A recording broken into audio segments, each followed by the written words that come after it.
ബാർക്കോഴയിൽപ്പെട്ട് മന്ത്രി കസേര പോയതിനു ശേഷം കെ.എം. മാണി നാടുനീളെ പാർട്ടിക്കാരെ കൊണ്ട് സ്വീകരണങ്ങൾ സംഘടിപ്പിച്ച് മുന്നേറുകയാണ്.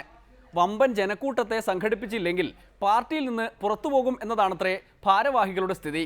പാലായിലെ സ്വീകരണത്തിന് ശേഷം ഇടുക്കി മുതൽ ഇരിട്ടി വരെയുള്ള മാണി കോൺഗ്രസുകാർക്ക് ഉറക്കമില്ലാത്ത രാവുകളാണ്.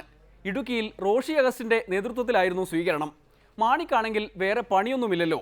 അതുകൊണ്ട് പാലായിലെ സ്വീകരണം കഴിഞ്ഞ് നേരെ വച്ചുപിടിച്ചത് ഇടുക്കിയിലേക്കാണ്.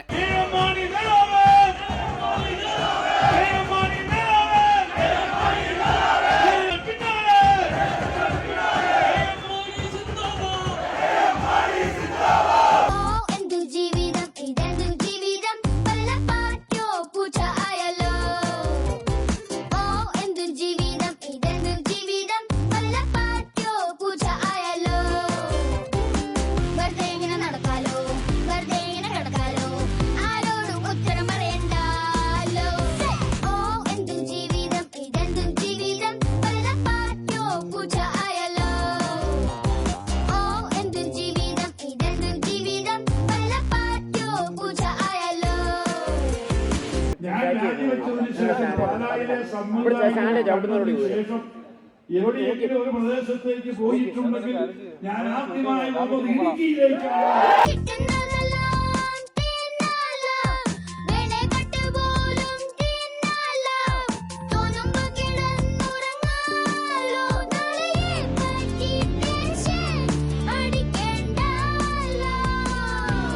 എന്റെ ജീവിതം 50 വർഷത്തെ രാഷ്ട്രീയ ജീവിതം പുറകോട്ട് തിരിഞ്ഞ് നോക്കിയാൽ ഒരു തുറന്ന പുസ്തകമാണ്.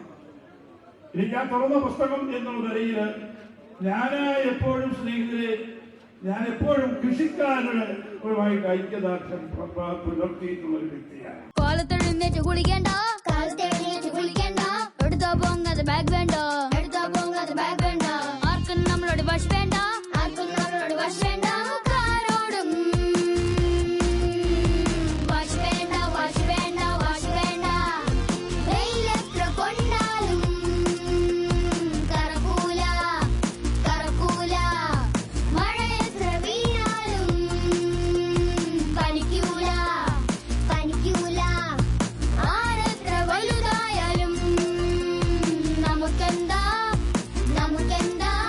തിളക്കമേറിയ ജനസേവനത്തെ അതിനെ തമസ്കരിക്കുവാൻ ഏതെങ്കിലും ഒരു ബാറുടമയുടെ ഒരു പ്രസ്താവന കൊണ്ട് തമസ്കരിക്കപ്പെടുക.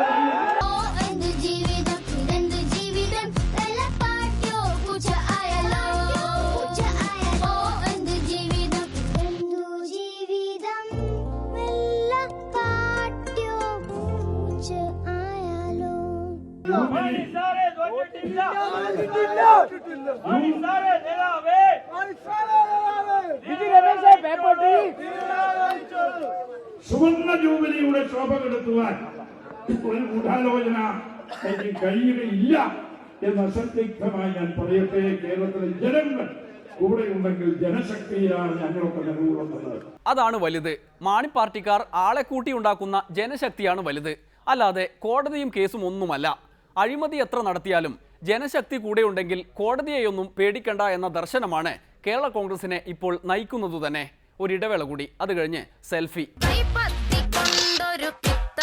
തൊട്ടിട്ടില്ല